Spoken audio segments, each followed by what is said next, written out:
Ada banyak cara untuk pelatih dalam meracik taktik sepak bola. Ada yang mengejar keindahan hingga mengejar dominasi untuk memecahkan rekor. Tapi tidak untuk Jose Mourinho yang masih tetap eksis dengan filosofi lawasnya. Di tengah dunia sepak bola yang modern dan cepat, The Special One tetap berdiri tegak dengan sesuatu yang berbeda. Permainan pragmatis ala Mourinho masih dianggap seni yang tak lekang dimakan zaman. Buktinya, taktis ini masih bekerja cukup baik membawa Benfica ke papan atas. Apa faktor kuat di balik bertahannya filosofi Jose Mourinho? Cetak Gol coba merangkumnya sebagai berikut.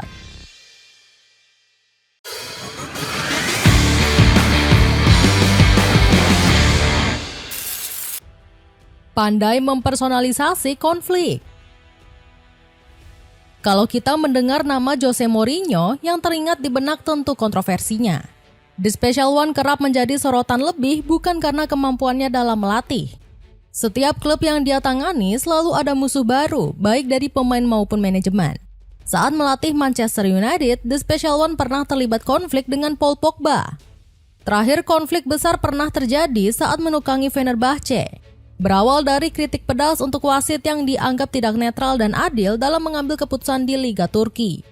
The Special One malah diserang balik atas kasus menghina wasit dan mencemarkan nama baik sepak bola Turki.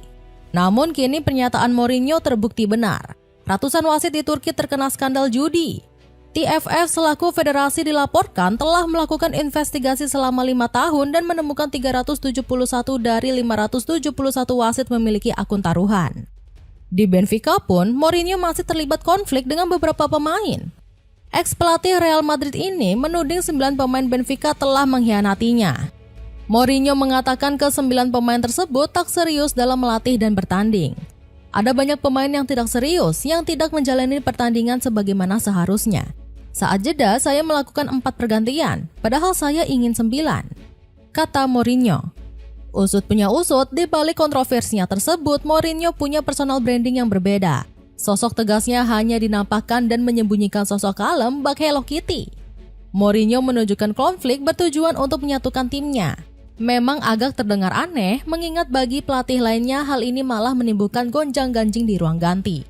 Namun pendekatan Mourinho menyasar pada psikologisnya. Drama yang diciptakan sang juru taktik sengaja dilakukan agar para pemain terbebas dari tekanan baik dari media maupun kritikan.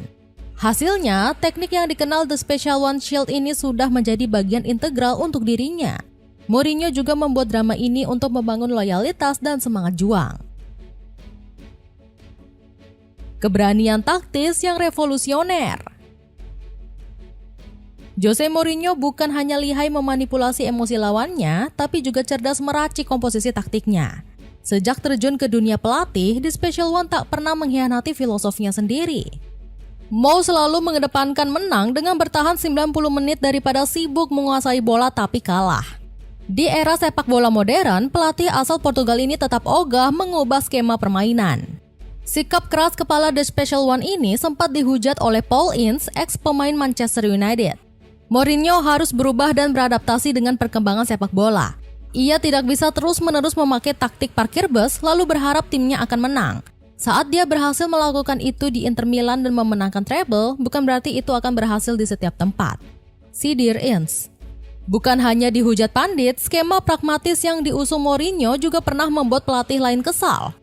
Sebut saja Manuel Pellegrini yang pernah mencemooh filosofi The Special One. Sindiran ex-pelatih Manchester City ini terjadi saat Mourinho melatih Chelsea di musim 2013-2014. Kala itu, The Blues meraih hasil imbang 1-1 saat berhadapan dengan Manchester City di Etihad Stadium.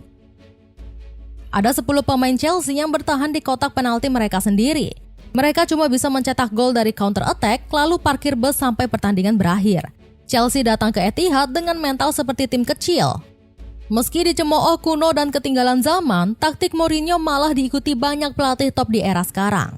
Sebut saja Pep Guardiola yang musim ini lebih banyak bermain direct tanpa mendominasi bola.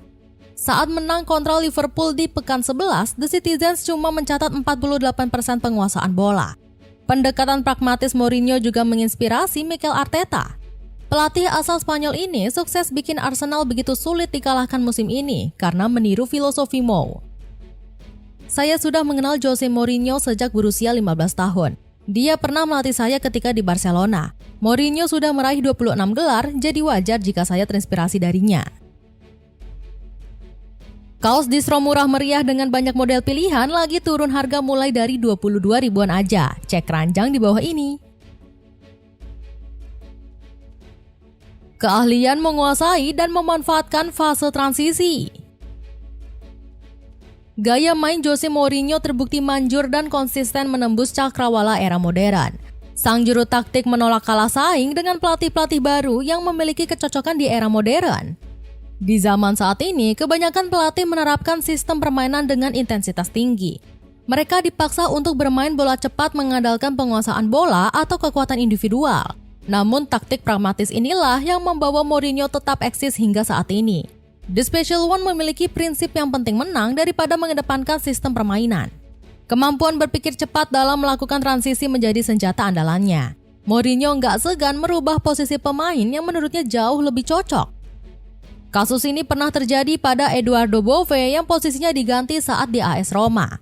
Pelatih 62 tahun ini dengan jeli melakukan transisi posisi sang pemain dari gelandang menjadi bek sayap kiri. Saya juga mau bicara tentang Bove yang dulu bermain di lapangan plastik dan sekarang bermain sebagai bek sayap kanan yang tak pernah dia mainkan di sana. Ujar Mo. Menurutnya, kepahaman pemain akan perubahan juga menjadi faktor penting. Strateginya dinilai nggak akan berjalan jika para pemain tidak mengerti apa yang dia inginkan. Selain itu, kecerdasan Mourinho juga terlihat dengan transisi yang sering kali dilakukan di atas lapangan. Alumnus Chelsea ini selalu jeli memanfaatkan kelemahan tim lawan. The Special One umumnya bakal memberikan ruang penguasaan untuk lawan mendominasi laga. Meski beresiko besar, sang pelatih sudah mengembangkan filosofinya sejak lama. Gol-gol yang dicetak timnya seringkali tercipta dari skema mencuri bola memanfaatkan kelengahan musuh. Pelatih yang tak lekang dimakan zaman. Sistem permainan Jose Mourinho menjadikannya sebagai sosok yang sering jadi sorotan. Juru latih kelahiran Setúbal ini selalu meninggalkan jejak spesial membawa tim yang dia nahkodai juara. Secara catatan gelar, Mourinho memegang rekor yang paling sukses di Eropa. Sang pelatih berhasil meraih semua kejuaraan dari Liga Champions, Europa League, hingga Conference League. Selain itu, klub-klub yang dilatihnya juga banyak yang mendadak meraih prestasi prestius. Salah satunya yakni treble winner Inter Milan yang ditorehkan pada tahun 2010. Nggak heran, Mourinho berhasil mendapatkan 4 gelar pelatih terbaik dunia dalam kurun waktu yang berbeda. Hingga sampai saat ini pun, ex-Tottenham Hotspur ini masih menonjolkan prestasinya. Benfica yang sebelumnya sempat terpuruk berhasil dikembalikan magisnya oleh The Special One. Pasukan Merah Putih meraih kemenangan beruntun dalam 3 laganya dimainkan. Bahkan skuad Elang Merah sempat membuat Ajax Amsterdam nggak berkutik di partai Liga Champions. Skuad Jordan sampai frustasi karena nggak mampu menembus pertahanan Benfica. Kehebatan ini membuktikan kalau filosofinya dalam melatih selalu manjur di setiap era. Pendapat ini bahkan sudah divalidasi langsung oleh Gary Cahill selaku mantan anak asuhnya di Chelsea. Dari Mourinho, saya banyak belajar segala detail kecil di dalam pertandingan. Dia selalu memperhatikan semuanya dengan bijak, tidak pernah terlewat. Ucap Cahill. Mau cari sepatu multifungsi yang bisa digunakan jalan sekaligus olahraga? Sepatu dari Kibo solusinya. Cek linknya untuk informasi lebih lanjut. Itulah faktor di balik konsistensi filosofi Jose Mourinho di era modern. Bagaimana pendapatmu? Akankah The Special One kembali mampu mencetak sejarah langka di Benfica? Coba tulis pendapatmu di kolom komentar di bawah ini.